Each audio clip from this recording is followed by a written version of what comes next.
So,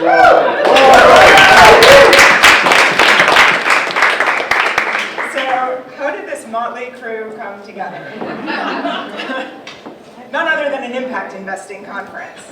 So, for those of you who aren't familiar with impact investing, it's a field where social entrepreneurs who want to do social and environmental good through their business models can raise capital from investors who want to invest in those fields. And it's sort of a sector where everybody wants to do a lot of social good.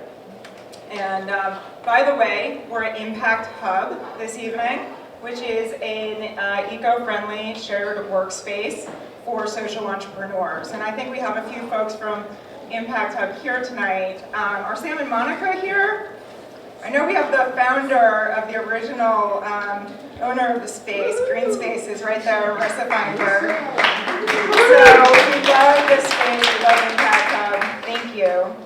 And while we're thanking our sponsors this evening, I also want to shout out to Barbara, who I just saw, I don't know where she went, in Indiana Marketing Catering and our bartenders. Oh, there we go, right here, for their wonderful service this evening. And I promise you the event won't be so dry or the topic on unconscious bias that you have to rush to the bar every 5 minutes. So anyway, Magan and I were at this conference, and we met Anu, and Anu was telling us about what he does with his business, which is a social entrepreneurship initiative called Be More America, and it's focused on hacking unconscious bias. And I immediately had a flashback to when my family was visiting my grandmother and my aunt in Florida, and we were sitting around the kitchen table after dinner talking about racism in America, like most families do for entertainment after dinner. And I think I made the remark that having a black president is a sign of how far our country has come along. To which my sister, sitting over there in the back, wave your hand, Tiff, who's a public defense lawyer, countered that she sees incredible amounts of racism in her work every day. And so conversation turned into a discussion about racism in our everyday lives and how we all might be a little bit racist, which is a song from Avenue Q. Does anybody know it? You want to sing it? No? Okay, well, there goes our opportunity for entertainment this evening.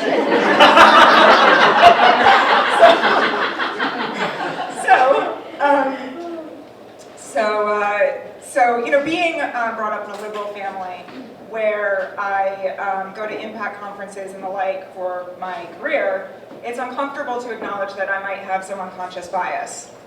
And yet, I know that in everyday life, when I meet people who are different than me, I instantly have certain thoughts in my head or stereotypes that might not be accurate and that might cause unintended consequences. And I think, you know, just some classic examples that are thrown around in conversations like these are you're walking down the street and it's late at night and there's a black man in a hoodie on the other side of the street, and do you cross the street or do you not? And, you know, maybe to make it extra scary, the guy's wearing baggy pants, because baggy pants are really scary, right? You know, I mean, these things that we come up with in our heads. Or how about you're an HR director at a company and you're hiring for a technology job, and you know, there's the stereotype that Asian people are better at technology than other people. And so there might be a black candidate and a white candidate and an Asian candidate, but the Asian candidate gets a small sliver of preference because of that stereotype without even, you know, the company realizing it. And that's leads to an unintended consequence. It's not good for anybody. So, you know, not acknowledging our unconscious bias allows this kind of activity to persist in our daily lives and in society. And these issues really resurfaced for me over the summer, and Magad, and we were talking about this, when we saw some of the violence, the police killing innocent black people, and the fear among the Black Lives Matter movement and others in response to the police. And this kind of fear and fear of the other continues to prevent constructive dialogue in many cases. And we need to think about where does this come from and how do we stop it.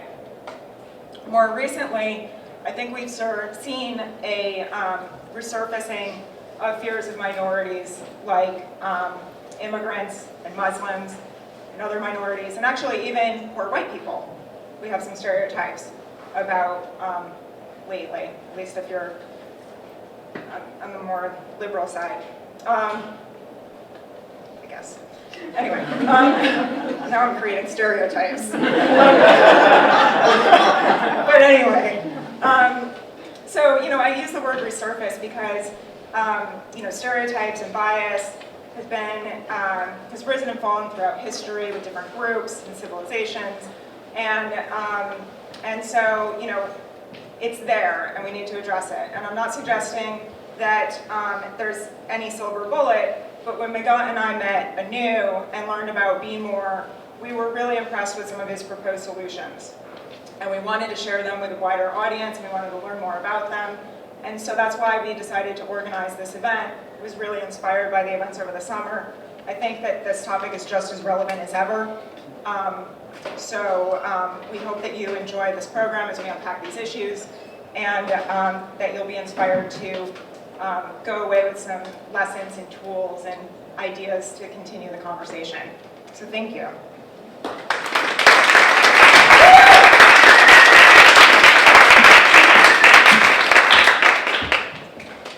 In a moment, I'll fix the AV. In a moment. Well, Magat in a new seat. But first, Magat's been a very good friend, a best friend of mine for a long time, and I probably have memorized all of her accolades. But in case I forget something, I'm just going to read her bio to you off this paper. So, Magat Wade is a serial entrepreneur and formidable advocate of positive change in business, gender, roles, and Africa.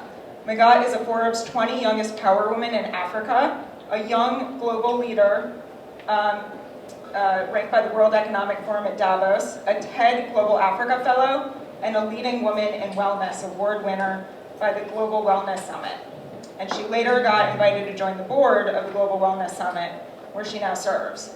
Magat also serves on the advisory board of the Whole Planet Foundation of Whole Foods Market.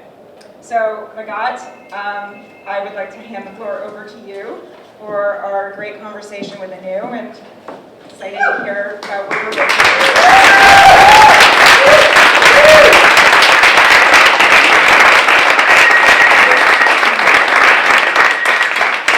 Hey guys, I decided that maybe my next life will be a stand-up comedy person, but I won't do that tonight. But it just really feels like that tonight.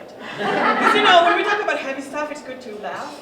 But before I do that, Delilah, thank you so always very much for everything that you do and everything that you are, at least to me, and I know to everybody else. And Tiffany, you're here. We like to call ourselves the Free Sisters, because we don't have some of those issues that some people have, So yeah, as Delilah said, it was really important for us to do this event tonight. And for me, what happened, the minute we met Anu, we decided that we wanted to do something with him because of what he does, the work that Be More America does. And we thought we were going to do an event later because we're all busy and okay. But then July hit. July hits. I don't know for you guys in this room what July did to you, but for me, July changed a lot. You see, I'm this very proud African black person who stands in front of you. I have been so crazy about stuff that oftentimes when my friends are talking about racism and stuff like that, I'm one of those people who, I think I was trained in a way, the best way, okay, so if you ask me, does racism exist? I'll tell you, yeah. Have you been a victim of racism? I'll tell you, probably. Were you aware of it? And I'm the kind who's going to say, no. Why? Because I was raised in a way to just try to look up all the time. I think Michelle Obama says when they go low, you go high. Well, me, I was trained, just because it is a tricky thing. The more you recognize it, and maybe sometimes the more you, it keeps you there, it keeps you down.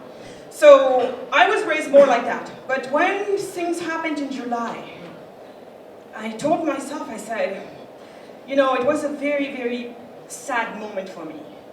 I was very angry, I was very pained. And I thought I knew pain and I thought I knew anger when I lost my first husband. I thought I knew all of those feelings. Yet in July, this type of pain that came back to me that I just totally forgot about. And it freaked me out. And what freaked me out the most was this impulse, this desire that I almost had to go to the deep end. And the deep end being, I remember telling myself, damn it, this is fucking war. And if they want war, we're gonna give them war. I started feeling that way. And I'm like, yeah, you want violence? Let's go for this. And then a few minutes later, my husband walks into the room. For those of you who don't know him, he's this white, blonde, blue-eyed guy. I'm like, what type of war are you talking about? Really? Seriously? It's like, this is ridiculous. So, then, you know, things like that remind you, okay, maybe violence isn't the way I want to go. Maybe separation doesn't work. Maybe them living on the island and me living on my island is not going to work. Maybe we're going to do something else. And, of course, I've always known better. But all I'm saying is when pain takes over you and anger, you start to think weirder ways. And at the same time, I saw friends of mine on Facebook all over the place, people expressing the same feelings. And I've seen some of my friends going the deep end. Some friends who are just not willing to come back out of it. They're just like, you stay there, you stay foolish, and you think you're going to change that, fine, but us, you know, we're going to go do something else. So I have a mission to show them that maybe it's possible. So when that happened, I started just really trying to hold on to what I knew best. And truly love is what I know best. And I know it sounds very cliche, but love is what I know best. And I also come from a place where the way I practice compassion is I try to really understand us as human beings. Because at the end of the day, our lowest common denominator is that we're all humans. That's something that my grandmother always told me. This thing here, it's just a color. Of course, does it mean something about you? Of course, yeah, you betcha. But what it means about you is just the tip of the iceberg of who you are. And if you really, truly, truly want to know who I am, you have to go beyond the tip of the iceberg and go look beneath what's there. And actually, that's where the real diversity is. The diversity is not this skin color. The real diversity is once you have gone behind the wall and looked into there, that's where the real diversity is. That's where you have 7 billion people. That's what I want to know, and that's what I want to be judged on. So in any case, the work that Anu does, I will not spill his beans. We will bring him here. Tonight is all about all of us coming together, and we're not going to do this like, oh, kumbaya this, kumbaya that. That's not, no. It is going in here, being serious about these issues, and most importantly, Anu's going to talk about some of the rules that we have, because we have rules. Because this is not supposed to be, I don't like to say that this is a safe space because of what college campuses have made of safe space. Actually, I think safe spaces have caused problems. Because the minute we lose the ability to tell each other really how it is and how we feel, guess what? It's not because you don't say it, it's going away. Actually, if nothing else, it's just sitting there getting worse. And then it's going to blow up in your face in ways that you never believed before. So this tonight is not about us sitting here and being all nice to each other and saying what we think we want to hear each other say. It's not about that. And if you think you came back here to also hear maybe bashing on Trump supporters, let's say, this is not the evening either. If you came here wanting to bash on your liberal friends or progressive friends, the door is right there. It's not about any of that. And it's not about also black people coming in this room and telling the white people, the only way you can be our allies is to shut the F up and listen up. I've heard a lot of that before, and it doesn't make me happy. I understand how people feel, but this is not the place. This is the place where we all come together, we go back to our common denominator, which is the humanhood, and then from there, let's go back up and talk about our issues. And Anu is here to walk us through what each one of us can do to truly come out of this door tonight and have all the tools in our hands. He will walk us through what they do and why we believe in this. I was talking to Susan earlier, and I was telling her, I'm one of those people who believes, the problem is our biology has not caught up with our culture. I think we all know better. We all know better. But this biology of ours, this brain of ours, you know, it's 2% of your body weight, yet consumes 30% of energy. And what it does best is automate. It automates as much as it can, including if it sees You know, my friend over here, hi. I have many friends, so I have, you know, anyway, you know, if he sees you, he sees Eric. Eric is sitting right here, and he's like, oh, Eric, black man. Black man. The brain goes into gears and starts to do all types of crazy stuff. So what our goal is to try and electroshock that brain into stopping in its path of automated thinking so that it can start to think, and when it does, then it does the right thing. In any case, long story to try and talk about. I'm going to bring you in now because I think that's the most interesting part of the evening. Like Delilah said, he's a lawyer trained, and he is an expert on race, expert also on inequalities, what causes inequalities, and also what are some of the solutions. And what he talks about are going to be, you're going to hear it, proven solutions. He's obviously a social entrepreneur. He just received a Green Fellowship, and that's not easy to get, so congrats, buddy. Anu has spent time in Burma, Malaysia, Bosnia, and Mexico. So if Anu sits here and tells you that he knows about true diversity, you betcha that he knows about it because he's lived it. And he's also got a master in international development. So I think he's a very, very qualified guy to come tonight and speak to us about this. So take advantage of us having him. He's going to walk you through some mind-blowing stuff. And with that, Anu, I would like to welcome you on stage and have this conversation with you.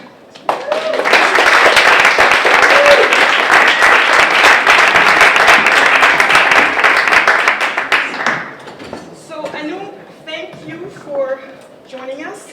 I think my first question is probably everybody's question, because I heard some people in the room, I heard someone who was telling me, do you know why we're here? That was you! And the other guy's like, well, I'm not so sure, but, you know, isn't it? So I knew, what the hell is Be More America, for those of us who don't know? Okay, hello, can you hear me all? Oh, wonderful. So, actually, before we jump into that, I'd love to go into our agreements, Yeah, right? There are no rules. Actually, I don't like the word rules because it makes it feel a little constricting. It's more about agreements around why are we here? What really brought us here? You know, we're living at a really pivotal moment of human history, not just American. It's a global phenomenon that's taking place around the world. There's this sense of fear and helplessness and powerlessness that's paralyzing people across the world, whether it's here in the US or folks in the Philippines, in Egypt, in Syria, in Colombia.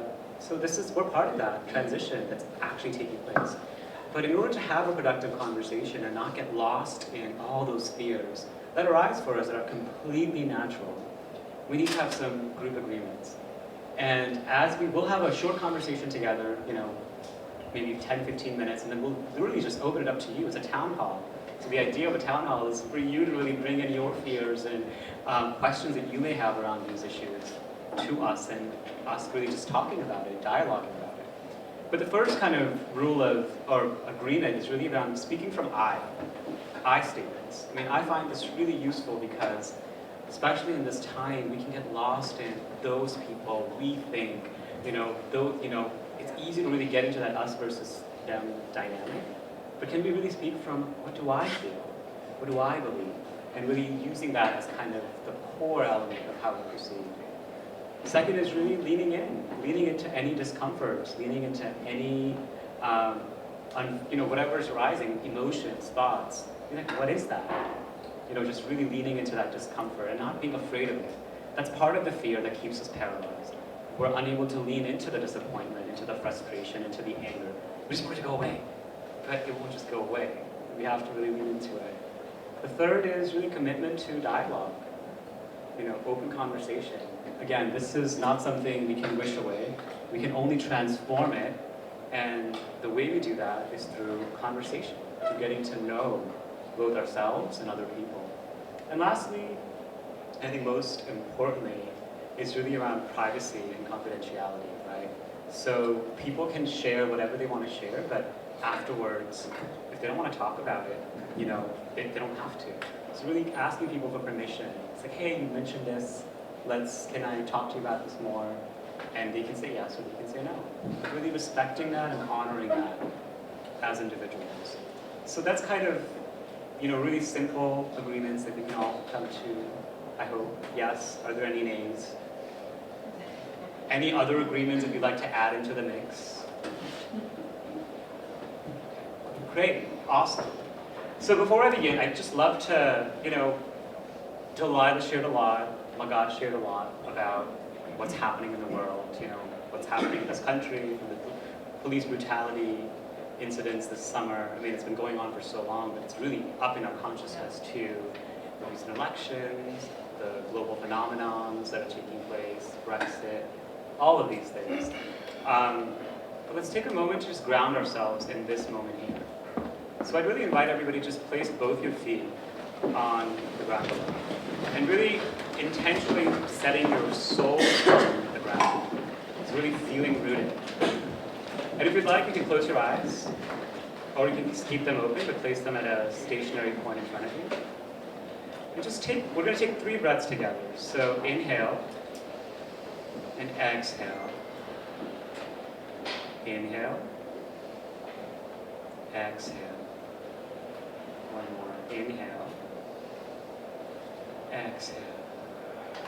Now just going into natural breathing, bring to mind something you're grateful for at this moment. Anything, any person, any idea, any experience you had. Right now, in this moment, what are you grateful for? Maybe your children, your parents, your friends, your community members, the air we're breathing, something. And really thank that person or experience. Thank you.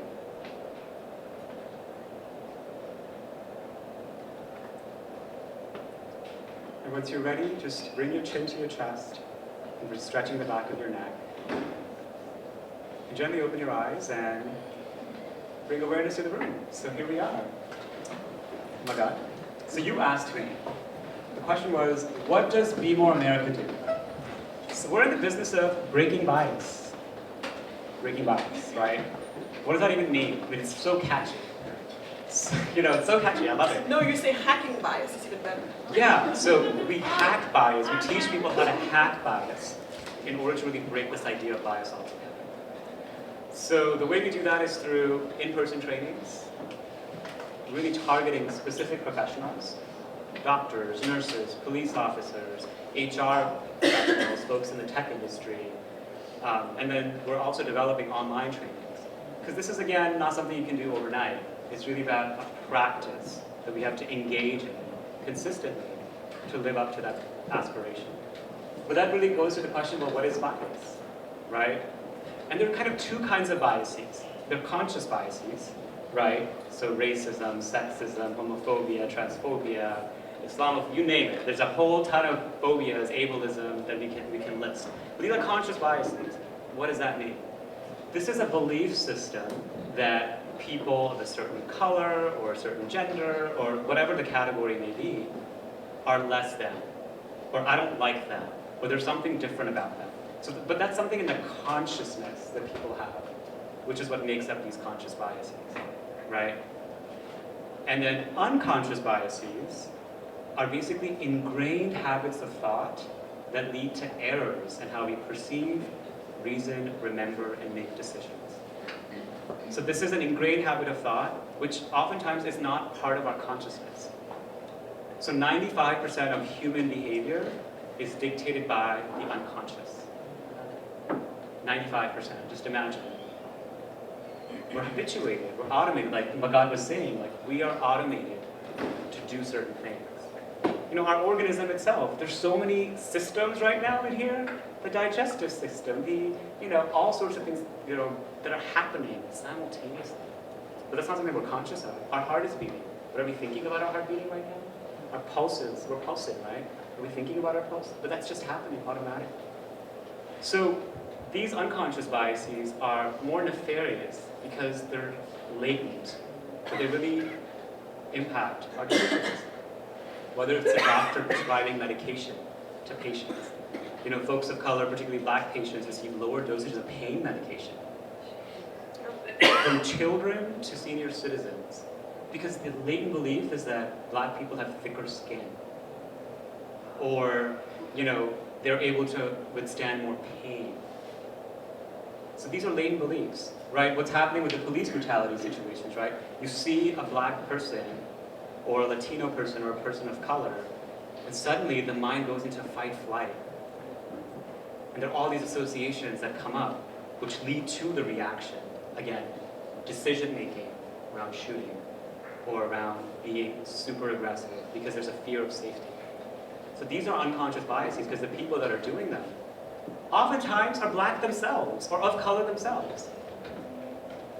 So it's not something that, oh my God, it's like a white thing, or a black thing, or a Latino thing, it's a human thing. So it's really important to understand that both of these, unconscious biases and unconscious biases, really start with belief. Belief of separation, belief of difference, belief of superiority, inferiority. Scientifically speaking, that's bullshit. I'll repeat it. That's bullshit. Because human beings, all of us in this room, are 99.9% genetically and biologically identical. Identical. And scientifically speaking, we have the evidence to actually show that people that we categorize in different races might actually be more genetically similar than people in the same racial category. So two white people may be more different from each other than a white person and a black person. Genetically, biologically, right? We know this. Then what the hell is race? What the hell is race? It's a damn story. It's a damn lie that was invented less than 300 years ago by a bunch of people that love to collect skulls and body parts of people from across the world to create a simplistic color-based human hierarchy and then disseminate it across the world through education, through literature, through media. And that idea has become so ingrained in our brains. How many of you seen the documentary 13? Well, if you haven't, I would highly, highly recommend watching it. It's on Netflix. And it's really around the idea of mass incarceration and why black and brown men are so part of that whole phenomenon. But again, it really goes back to the idea. The unconscious idea of blackness has been equated to criminality. From ever since slavery and then post-slavery. And that idea has been consciously fed to us through external stimulants. We're talking about movies like Birth of a Nation, which was released in 1913, but played in every single theater in the country, including the White House. So the masses that are consuming this information are now believing those thoughts. So back to your question, what does Brain Be More do? We're literally training people in educating them around how this idea came about, but then also providing them with evidence-based, science-based solutions to hack these biases. The good news is that we can measure bias. We can measure unconscious bias. We can even measure conscious biases that people have. So once we can measure something, we can manage it. So the whole idea is to really tell people where they are, tell organizations where their staff is, where their professionals are, and then be able to manage it over time, to really reduce bias. And then hack it, because I think this is a waste of human energy. Racism is a waste of human energy, a waste of human potential. With the amount of challenges we have in our society, racism should be the last. Like, really, you don't like me and you're not going to give me a job, or you're not going to believe me because I have a certain accent, or the way I walk, or the way I dress my clothes? Really? Don't we have better things to do with our time? So that's kind of the aspiration we're holding. And our larger, our BHAG, our big, hairy vision is, we want to end racial bias in the world by 2040, right? And we can totally do it. Think about 10 years ago, Facebook wasn't around. The whole world is communicating with each other. Twitter, Tumblr, if you can do those kinds of things, why can't we hack bias? That's ridiculous, right? Yeah. Why can't we hack bias? It's just algorithms of the brain. We can retrain the brain. That's right. Yeah. So this is the aspiration we're working towards. Thank you so much.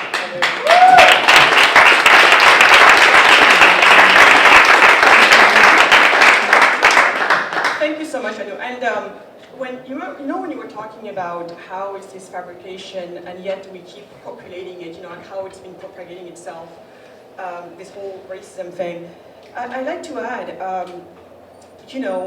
I see racism as one part institutional and part cultural. And I feel like a lot of us also are working on the institutional part, you know, and relying mainly on trying to change the laws to try and, you know, get things better. But I also feel like we need also to work on the cultural part of it. And that's actually how you and we met, because we're on the same stage at this famous conference.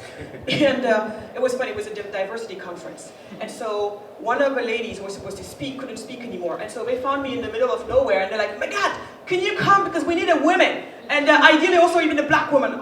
I'm like, "Yeah, okay, I'll do it." First I didn't want to do it. The ladies, "You gotta do it, this is a great opportunity." I'm like, "Oh, whatever." So I went in there dragging my feet.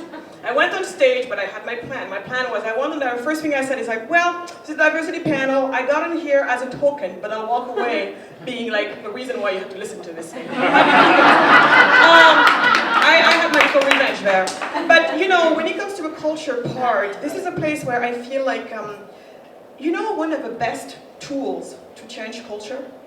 Has any one of you thought about that? It's consumer brands. Consumer brands are so powerful to change culture. And in consumer brands, I throw in even the movies. You know, Hollywood especially movies, because by now they're brands. And now think about that. These consumer brands are very important. Try to think about the black brands that you know about, and what do they sell you about the black culture? Include in their music, hip-hop, all of that stuff. I'm not saying all hip-hop is negative, but think about what they're selling you. They're selling you the vision of a thug life of a black man, reinforcing the stereotypes every single time. So a lot of black brands we have kind of go down that path, and thank goodness we have brands like, for me, President Obama. Forget about politics. The Obama family, to me, they brought us the Huxtable family that we kind of lost since crazy Cosby has decided to do whatever he's doing. But you know what? We need these people. Yeah. Oprah, she's another one. We have them, they're there, they're fighting, they're showing you a different side of us. But we need more of them to counter the mass production of the other kind. So what's your question? I'm going to a question. I'm going to a question. I have one more thing to say. This is where Tiossan comes in, because I didn't tell you why Tiossan was doing this. Now you know. Tiossan creates brands where we put in who we are. My next question for you is, why? Why are you doing this? Uh-oh. What got you to do this? Oh, that's a personal question, I think. Why am I doing more? Well, so I immigrated here, so I'm one of those immigrants that's, you know, I came here when I was 10 years old, and, you know, my parents didn't have very much, and grew up in pretty much a studio apartment for the first 5 years of my life, with tons of rats and cockroaches, family of 5, Flushing, New York. So part of, you know, my ethic around growing up was that, wow, I have to work hard and I can make it in America. And really I could. Like, you know, I was valedictorian of high school, I went to law school, I had all sorts of accolades and awards. But then I could walk into my doctor's office and another patient can say to me on my face that I'm uncomfortable that you're here because you're so strange and suspicious. In front of like 4 other people, and completely, you know, what does that do to a human being? How humiliating that could be. You know, I could walk down this train and someone just yell, "Osama bin Laden is here," and experience that. And part of like living, even though like I'm doing everything that I need to do, and experiencing that on a very regular basis, there's something dehumanizing about that gets one to question why they exist here altogether. And you know, that was my journey. Like I went through a deep depression when I was in law school because I just couldn't see myself fitting in. And I couldn't express my remorse around this stuff. Like I was actually sad that this was happening to me, but like literally my friends would tell me, "You're overreacting. You're making this up. This is not what they meant." I'm like, "Were you there? You want to believe the stranger over my experience? And even if I'm overreacting, don't I have the right to have emotions about this?" No. That's what they said, you don't, because this is not how you can live your life. And I was like, this is terrible. And that's where I was like, my goodness, this is crazy. And I went to the research. And I was like, wow, like this is all made up. But this is happening to me. But then I started talking to my friends of all different colors. It's like, oh, this happens to me all the time. You know, you see like people getting shot in the streets. They don't have anything on them. But why is this happening? Because of fear of the other. And that's when I was like, wow, like this is not just about me, this is about society overall. I'm just a channel to really talk about this. And I can because I know the research, because I've met the stakeholders. I know how this is affecting people in Native American reservations in the Southwest or in Minnesota. And I've been there, and I've talked to people, and I've seen the generations of exclusion we experience. Generations. You know, I know the African American communities in Louisiana and Mississippi and Alabama and New York City, and the type of limited reality they're living. They all have human potential. As I said, there's no gene for race. But they're living, and they're not given the opportunities to actually be more than who they are. So that's when I was like, well, no, we need to change this. This is dumb, this is stupid. And I'm going to a conference with my colleague Anne on Monday. It's an Institute for Healthcare Improvement, huge conference in the healthcare industry. And we were just filling out, our form. They were asking us, I'm speaking there. And one of the questions they asked me, what's your ethnicity? And the only options were, yes, I'm Latino, Hispanic, or Spanish origin. No, I'm not Latino, Hispanic, or Spanish origin. What is your race? And then they had 5 things. I was like, this is really interesting. But it's not just them. It's all of our institutions, whether it's in fashion, to whether it's in the yoga industry, whether it's in business or in education. They're constantly trying to typecast us into these categories. But a lot of us are mixed. Most African Americans in this country are mixed people, given our history. Most Native Americans, most Latinos are mixed people. Most white Americans are mixed people, right? I mean, come on, this is ridiculous. But this idea, when we check those boxes, creates associations. For sure. And we need to bust it open, and this is why I do it. Wonderful. So Anu, next question is, let's talk a little bit about the police brutality, for example. I want to go back there and ask you a question. I just want to know your opinion, and what's your explanation on all of that? We all have our own explanation, but what's yours? And most importantly, because I know you work with policemen and people in the police, can you walk us through what your specific work is with them? Can you help us figure out and kind of share what you've seen? And So I haven't worked specifically with police officers yet. I'd love to. So if what you would you do with them? If we brought you a few of them, what would you do? I would listen. I would listen. I would start with listening to their lives. I think that to be a police officer in this country is actually a quite difficult job. You're actually given arms to protect your communities, whatever communities they're doing. Now, the issue with bias is that these police officers don't live in a vacuum. They grow up in their own environments, they're consuming the same media or different media. They're living with their families who have certain opinions about certain people. They're living, going to different churches, synagogues, temples, whatever. So they're consuming all this information, which then creates associations based on phenotype, right?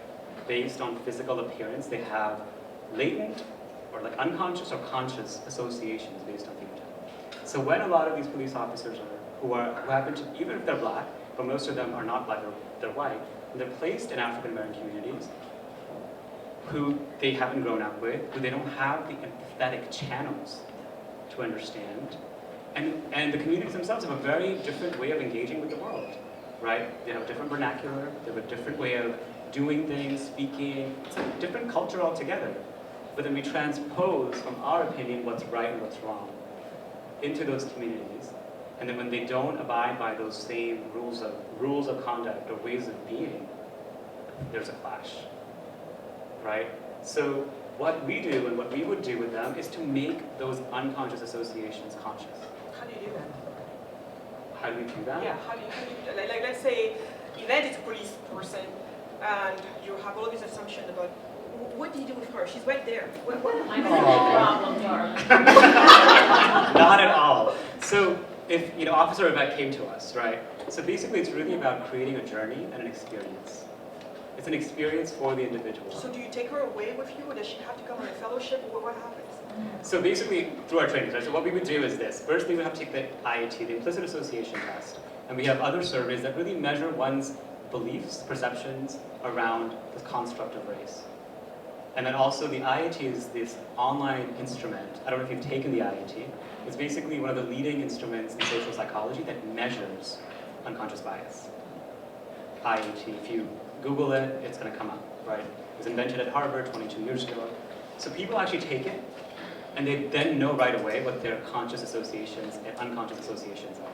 And the importance of that is because the scale is, light skin to dark skin.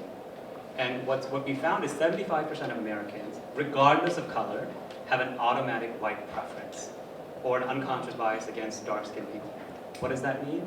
It means that when we see white phenotype, white appearance, we assume good. When we see dark-skinned black phenotype, we assume bad. So it's 75%. It's a bell curve.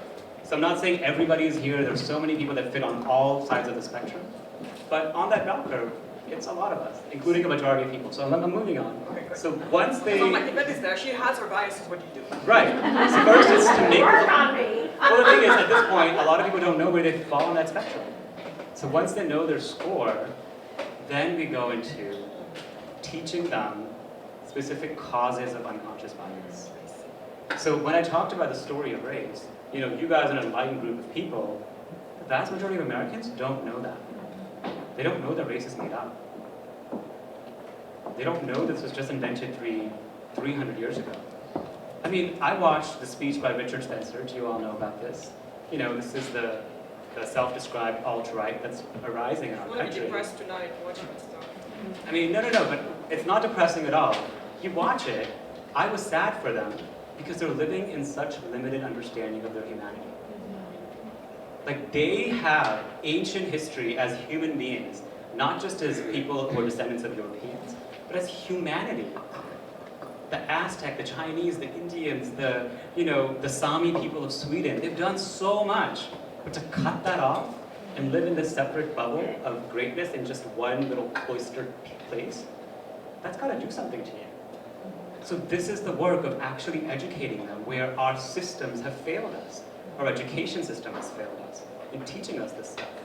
Unless we actually seek it out, which I did. When I studied, when I got my master's, when I got my undergrad, I sought this stuff out. But if you don't learn this stuff. So once they go through that, and then we do more of really, really confidential, because this is the online modules that we can create, really asking them about their beliefs and not judging them. What's happening in a lot of our diversity and inclusion trainings, cultural competency trainings, we're policing each other. The PC thing. Right, but we're basically saying that don't be racist. Don't do that, don't think this, don't think... So like consciously, we're trying to constantly manage who we are. But that's not how human beings work. Part of it is like, we need to get the guck out. Because once we get the guck out, we're like, oh, I sound dumb. Then we can rewire. Then we can rewire and build new neural networks. The cool thing is, we know now that neuroplasticity, our ability, all of us, our ability to rewire the brain is real.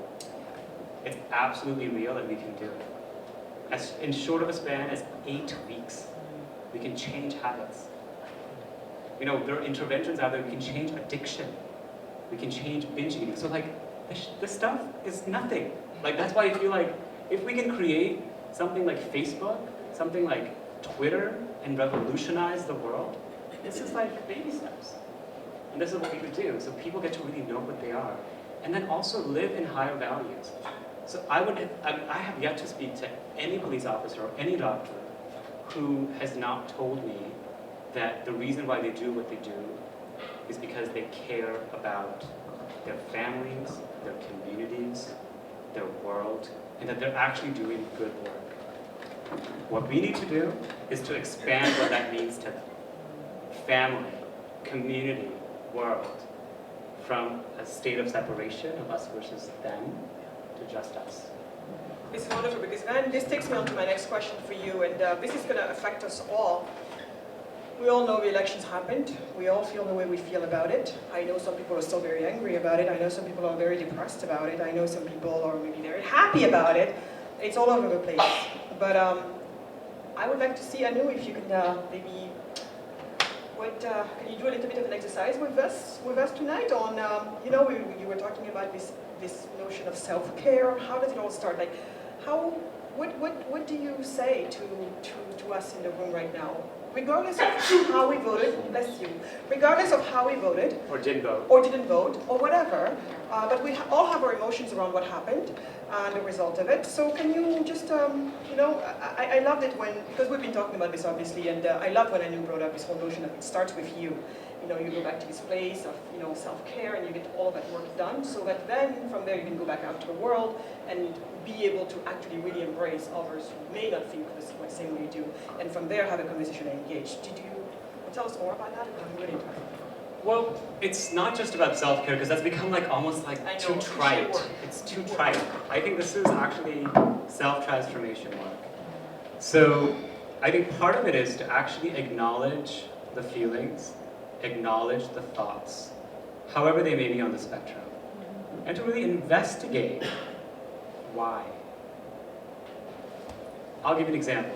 If you're feeling anger, whenever I'm feeling anger, I know that my cheeks get really hot, my shoulders get really tight, and my ears are like really, really hot. Like I can touch them and they're like, wow, it's like 110 degrees here. But then I can breathe and be like, okay, what's going on? And almost always beneath that anger, there's fear. What does fear mean? Living in the future. Not here, not right now, not rooted here, my soul's not on the feet, I'm living in a story in the future. And what's beneath that? A wound. Past experience. Remember that time when that guy called you Osama bin Laden on the train? Oh my God, that's gonna happen to you all the time. I don't want to experience that. Whoa, right? No, I mean, I'm just sharing, like that's what happens, right? It's like, oh, but then when I make that unconscious association conscious, right? Then I'm like, oh, I can breathe into this. Because right now, actually, I'm sitting in this room in front of a beautiful audience talking about this work. I'm not there on some train, which is a made-up thing. So that's where we come back to presence. And the thing is, if there are fear, and a lot of them are legitimate fear, if there's anger, there's frustration, there's disappointment, yes, write them down. Write them down. Share them with your loved ones. But again, from a place of presence. And knowing that it's conditional, we actually don't know. So the toughest thing about in this time now, not just politically, but globally, with all sorts of other things happening, is uncertainty. Right? But that's why we have each other, and this is the opportunity to really build with each other. And innovate. I mean, I feel like Charles Eisenstein, who's like a philosopher, he really talks about that we're living in a time of transition. Old stories are breaking down, and new stories are about to emerge. But now we're in that gap, where it's actually up to all of us to innovate, to build those new stories. For me, it's to get rid of that story of race, to the story of our interconnection, the story of our common humanity. But what is that story for you, right? And that's, the exciting work. That's great, and because I insist, we walk out of here, and you help me deal with give me what can you tell me so I can walk out of it? Because I think people have been told all type of things there, and I'm just going to use this real example right now of where people, and I feel like, I suspect like a lot of you are here tonight because of, in a way, what happened a few weeks ago. So what can we tell folks here to, what can you tell me, Anu, what do I do, what do I do from here to move forward gracefully? So let's do this. How about we move to the Q&A then, and I actually ask you all, because it's hard for me to do a prescriptive general recommendation for everyone, but I definitely would love to hear people's thoughts around this stuff and questions they may have, comments. So let's welcome that in. Yeah, I think that's great. It's exactly where the program is, so Woohoo! Come on. Go for it. Let's go for it. Questions, guys. I was very interested in your subconscious bias premise. And you said that it accounts for a substantial amount of bias. Is there a hierarchy within corporate versus personal? Or I'm not aware of my subconscious bias. Could you enlighten me? Thank you. Yes, absolutely. So that's why that's our job, right? So because we have these instruments that measure unconscious bias, people can actually become aware of them. So once they know where they are, then they go through that journey. In terms of the hierarchy, the vast majority, I mean, this has been proven beyond a reasonable doubt. There's been over 2,000 studies from neuroscience to social psychology to criminology. You don't need to read any of that boring stuff. Just hire us or just talk to me, because we've done that work. The idea is that vast majority of human decisions right now are not being led by conscious bias. Because we live in a society where we consciously believe, again, this is based on large sample surveys that scientists have done, controlling for all sorts of biases and other things, showing that people actually believe in equality of all people, whether it's gender equality, whether it's ethnic equality, whether it's ability. They actually want to do the right thing. But then we're programmed, our brains are programmed through all this external stimulants to differentiate based on things. I'll give you an example. For every inch over 5'9", a man gets paid an additional $800 as compensation. So like half of humanity. And they're looking at who is over 5'9". I'm just saying, right? So half of humanity. And I think the research has shown that actually taller women end up getting the short end of the stick. And this is not like, again, it's not conscious. It could be conscious, but the vast majority of it isn't. How do we decide, performance ratings, performance reviews? I'll give you another example. There was a blind study done by Yale among basically partners at huge law firms. So they sent all these partners, and they were a diverse group of partners: women, men, people of color, white men, everybody. And they sent them 2 identical memos written by John Brown. The only thing that was mentioned on the cover was the quote-unquote race of the person. There was a black John Brown and a white John Brown. The white John Brown got a rating of 4.1. The black John Brown got a rating of 3.2. And the black John Brown got so many more red marks on his memo, unlike the white John Brown. Identical memos. They were actually the same thing. But the assumptions based on the readers went somewhere else. And this wasn't conscious. Because this included black and brown and women, partners themselves. This was across the board. So part of the importance of this is this is not benign in any way.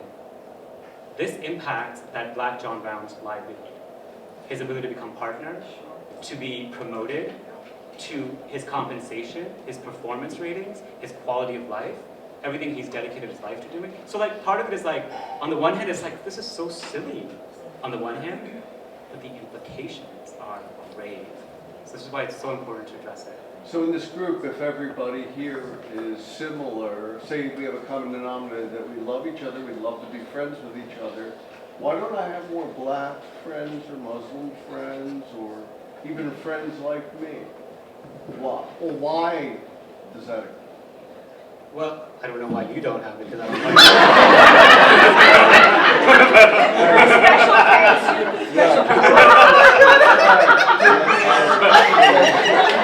Let me respond really quickly, and then I'll get to you. The question really is, okay, we live in a society that's hyper-segregated. Hyper-segregation means 2/3 of Americans need to move neighborhoods for us to be fully integrated. 2/3. This is 60 years after Brown v. Board of Education, which was basically outlawed segregation in the country.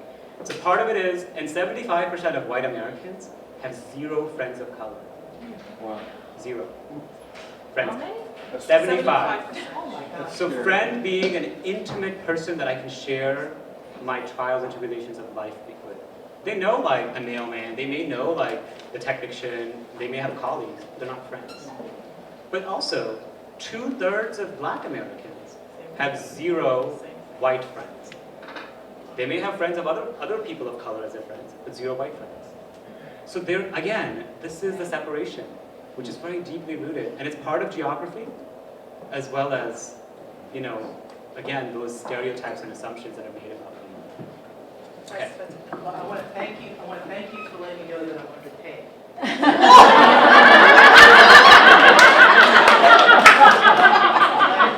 want to give 2 real examples of what you're talking about. I had a friend of mine in 2000 who didn't know anything about computers. He was trained to be a pilot. But he got interviewed at a small software company somewhere around Wall Street. And he memorized, he studied like a Java book or whatever, because the guy was having a computer. He was Indian. But because of the peak of the dot-com thing, Y2K, the guy said, okay, well, you're Indian, you probably know something about computers. And he got the job. Now, my brother, he sent a resume into a Fortune 500 company using his Indian, his first name Indian, last name Indian. Then he got a call back. Then he said, okay, he puts his first name as initial, S, then puts Stephen as the middle name, and his last name. He got a call back. He didn't get the job, but he got a call back. Absolutely. And he's also seen it in middle market companies where this one Indian guy, he was on the basketball team at Duke, but because he wasn't a starter, these guys, oh, hell with it, you know. But they were going through it, just throwing guys out because they weren't a bro or whatever it might be. But my question though is, when you talk about bias, I remember 10 years ago, I was listening to NPR Weekend Edition, and they talked about this meeting in Minnesota. The FCC has meetings with people around the country. And these people were complaining, why is it every time I look at the 11 o'clock news, I always see a black guy getting arrested in handcuffs? Yeah. And I think, but now we're in an era, and Obama talked about this, President Obama talked about, where we're having this bifurcation of media. We talked about social media. How much of that in your research is showing how this, narrowcasting is reinforcing the biases rather than forcing people to come together? You had the fake news, for example, that thing in Facebook. So what does your research say about that? No, it's one of the causes of unconscious bias, like what you've said, media representation. I mean, research has already been done, like all sorts of, UCLA has a media center that has shown that, black men, Latino men are overrepresented in media reportage around crimes. Rates of crime are pretty much the same across different racial categorization. Controlling for all sorts of, poverty, education levels, same. But what the media chooses to report on is very much based on that bias. Because the assumption within the decision makers of the media is that this is going to sell. We live in a country where 40% of Americans are of color, non-white. And even I think it's more than that because a lot of white people aren't really white. They're like olive skin. I don't think 60% of Americans look like Scandinavian, like your husband. I don't think 60% of Americans look like your husband, which is fine, which is great. I love it too. But the importance of that is because if we're consuming, and you know this, if we're consuming certain images all the time, that becomes our reality. And if you're living in a hyper-segregated society, and you only see negative images of Muslims, of women wearing hijabs, or of African Americans, of Latinos, of undocumented immigrants, you believe that because you actually don't know any of those people in your life. You don't know what they've been through. You don't know what life of a refugee is like. You've only been fed what the news that you've consumed has told you. So one of the causes of all of this, and the research has shown, is the creation of reality for human beings of the media. And this is one of the targets we have to go after. Journalists, one thing I say is that just as we have professional standards for doctors, for lawyers, I'm an attorney, for nurses, why don't we have professional standards for journalists? Why isn't there a regulatory agency making sure that your license will be revoked if you're reporting the false news? Because they're controlling our consciousness. They're controlling the way we believe and see ourselves and other people. And this is the work. This is, again, the transition we're talking about at this time. I was going to say, you can't, there's issues with that because there is that First Amendment. And We have to fight it. No, what you can do, Come on, think about it. what you can do is Right. you could create, let's say, the Associated Press or Reuters could create a way for, let's say, you're a blogger and you want to report on the news. And I don't know, this could have had credibility maybe 10 years ago, where you could say, okay, you can take a course or an online study course, and you can become AP certified. So you understand how to look at statistics, or how to look at science data, all this other stuff. And then if people have complaints about it, you get the little logo, maybe get a few stories on your little blog or website. If people complain about you, it can go to the AP Standards and Ethics Board. But then the APs also have some meetings. So, I'm saying it's going to be very difficult to do unless you have some. What Dr. King did was very difficult to do. Yeah. What Gandhi did was very difficult to do. What Dosu and Myanmar did was very difficult to do. We can't just because it's difficult, we're not going to do it. We have to do it. And you have an idea. Pursue it if you can. Or, yeah, this is innovation right there.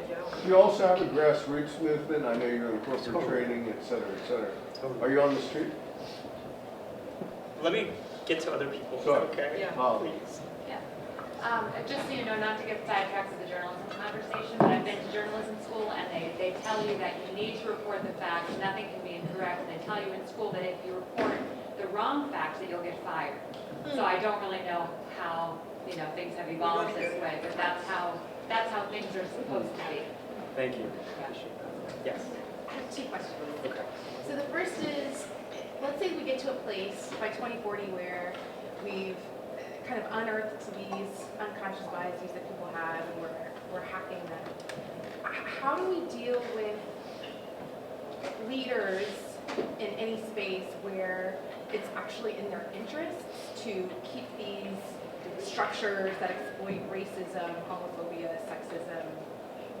How do we hack their biases when it's actually in their interests to keep them in place? That's the first question. Okay.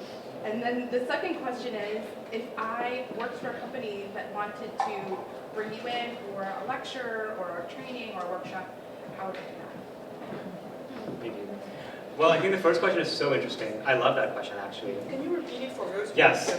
The question was, and correct me if I'm wrong, basically, how do we hack bias among leaders and decision makers who benefit from the existence of bias in our society, right? Whether it's racism or sexism or unconscious bias, because that's kind of what we're seeing. I think part of it is there's two answers. One is we have to organize and demand change, because as Dr. King said, the oppressed doesn't just give power away. The oppressor doesn't give power away. The oppressed have to demand it. So we really have to demand that through organizing across movements, across different industries, private sector, public sector, all of those, because all of these industries are populated by people like you and I. Like not everybody here is like an activist on the streets, and not everybody here is a corporate head. We have to really cross-pollinate to do that. But the thing is, we also have to change the calculus. The calculus of a lot of these companies is flawed. It's based off of assumptions that were made in the 30s, and the 40s, and the 50s, when the world was very different. Half of the world population wasn't working because they didn't have certain general parts. And it's true, right? And the other half, tons of people, because of melanin in their skin, couldn't have opportunity.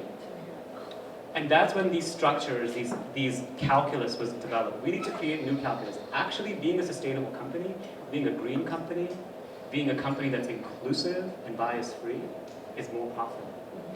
Monetarily, as well as for all sorts of social responsible indices. So that's our work. This is what we have to do, to really shift that calculus altogether. And then, if someone wanted to bring me in or us in to do work, email us. You all have little cards that are on your chairs. If you don't, there's a bunch of them floating around. info@BeMoreAmerica. You can also email me directly. My first name, anurag@bemoreamerica.org. Let's do it. Also on our website, we're going to add an inquiry process. We're going to take one more question, and then I knew it was going to be around. Or actually, How about I was just talking take about panel take for- 3 questions at Yeah. a time, and then you try to answer them all, and then we'll. Yes, 1, 2, 3. Yes, go ahead, sir. Sure, thanks. So I have a question about anonymity and digital, in the digital world, and gaming in particular, and the younger generation today. So when you're naming the game that you might be playing online, and you're anonymous, you're a name, you can define yourself as anything. You can create all sorts of different communities, avatars, etc. Anything goes, right? You don't know who you're playing with. Am I playing with an 80-year-old from Iceland or a 10-year-old from Uganda? I have no knowledge of anything. What does that teach us? Is there anything in terms of the non-dimensional world and the 3D world and bridges that can be built there, especially with a younger population that increasingly spends more time there. And then, second question. I just wondered if you had any tips for people who you're going to experience this bias from other people from the micro to the macro on a daily basis. And so if you can even get your emotions out of it to see that this is an unconscious bias that the person you're dealing with has, do you have any tips for how to deal with those situations? Yeah. I just would love for you to speak about like generational mindsets and breaking like the whole, love Bob Marley, emancipate yourself from mental slavery. Like in this time, it's like, for me, I feel like I'm battling more than just what I'm feeling. I'm trying to break a mindset of generations past. And so like, how to go about that? Wow. You have a couple of hours? Okay. So I'm actually not sure about the first question very much. I mean, of course, I have a lot of thoughts about it. I feel like there's definitely some collaboration that's possible with, like, VR, virtual reality, and gaming. But, and I used to play a lot of games when I was in middle school and high school. Like, I was a big gamer, but no longer. I think that part of that world is not present here. It's a form of escapism that can become an addiction altogether.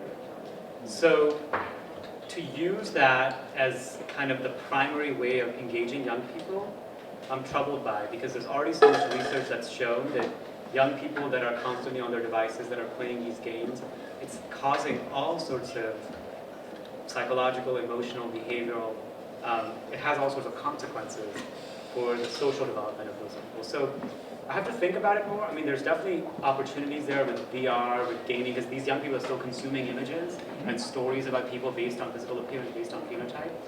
But I don't know if that would be my strategy.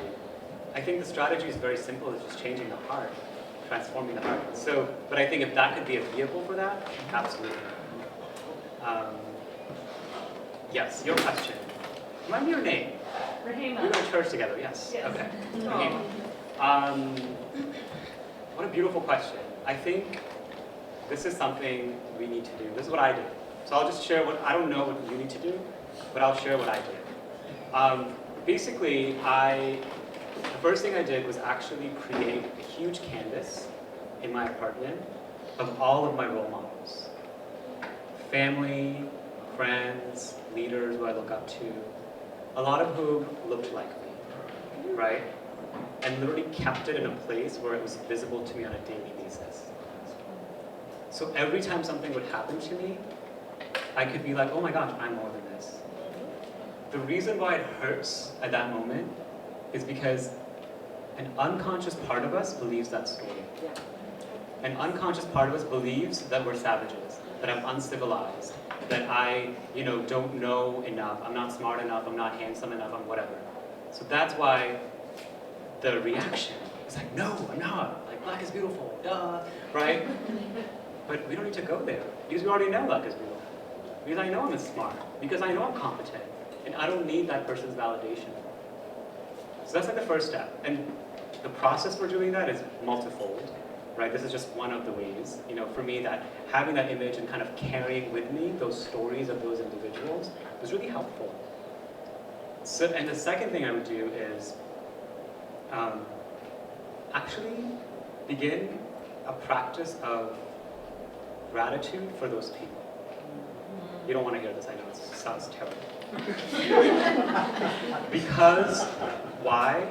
Because then you can see how, two things. One thing, you can see where they're living in separation. And it's sad, right? And two, they're our teacher. Because this is the opportunity for us to heal that moment. The reason why we're reacting is because something inside is unhealed.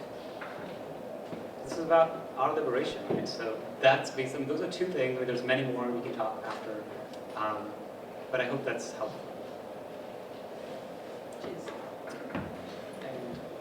Generational trauma,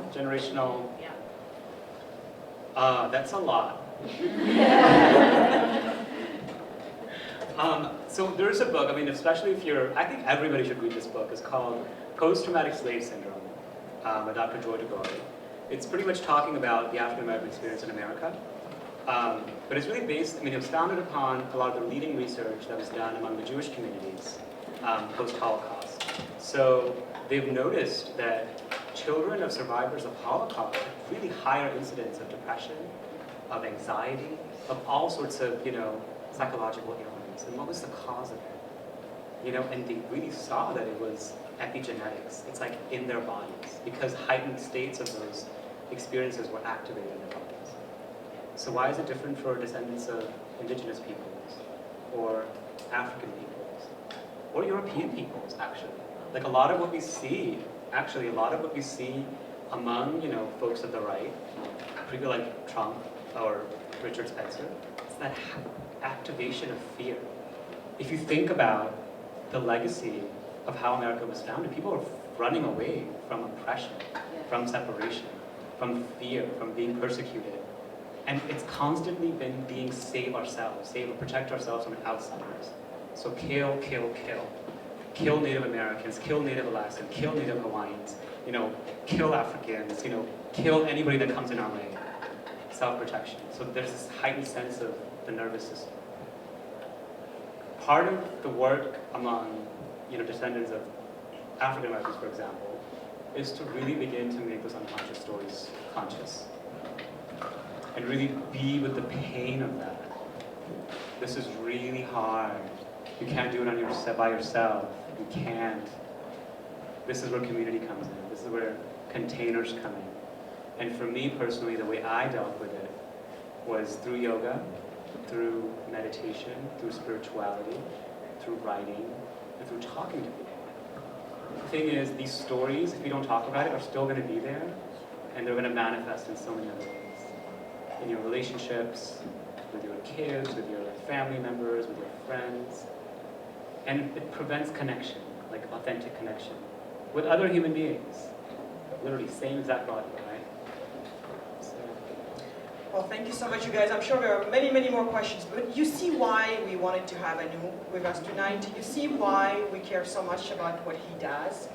And so much that I would like for us to devote the next 2-3 minutes just to take a moment for ourselves. You also, on the chairs, a piece of paper. So on there, if you feel so inclined, there are 3 things you can do to support this work. We are committed to supporting this work. That's why we came together tonight. 3 ways in which you can do it. You can pledge. So leave information with the pledge cards on the Be More envelopes. So you have your envelopes. You can PayPal to Be More America, and you can provide checks to Be More America. I'm kind of the self-love, when I see something good, I want to support something good. So take a few minutes, see what you feel like doing, and if it is just, I'm going to think about it, fine, but I want you to spend 1 minute that's kind of just devoted to this. So I'm not going to bother you any time more, just 2 seconds. Think about it, take it, and put it away. Is what? And it's all tax deductible. And you only have a few more days to do that, so please go ahead. So a few seconds, and then we are just gonna, Anu's gonna walk us through maybe a couple more breathings, and then we're gonna wrap up, and then we can go have more drinks and just hang out. Yes, Delilah? We also have the Tiossan gift bag you can take on the way out. Yeah, on your way out, there's a little bag of our products, samples in it, so get it and enjoy it. Those in there are designed to help you sleep. So, can you tell us a little bit what they're made out of and how they come to be? No, because I don't want to. I'm just kidding. I'm just kidding, of course. So basically, Tiossan means the origins of culture and humanity. It's a skincare company inspired by the ancient wisdom of the healers of my native country. So the line we have in there for you, we call it Marchand de Rêve, as in the merchant of dreams. So it's all designed to help you sleep. Because when we talk about beauty, I think too many people think it's all about just, like put this cream on, put that stuff on. Sleep is huge, yet we are so overlooking it. So take those with you tonight. They were inspired by the people, by where I come from, because I come from a culture that values sleep above anything else. So we give that to you guys. Senegal. Senegal. Yes. Oh, good. Yeah. So you guys, if you're done with your paperwork, we're going to be hanging out in here some more. Anu's around. Go ahead, ask him questions. If you have an organization where you want him to come, talk, school, whatever, you know where to reach him. Put your business cards in the fishbowl. It's over there. If you want to be contacted later, it's on that table, wherever ladies over there. Just and see what you want to do. But I do hope. Did you guys feel like tonight was? Did you anything?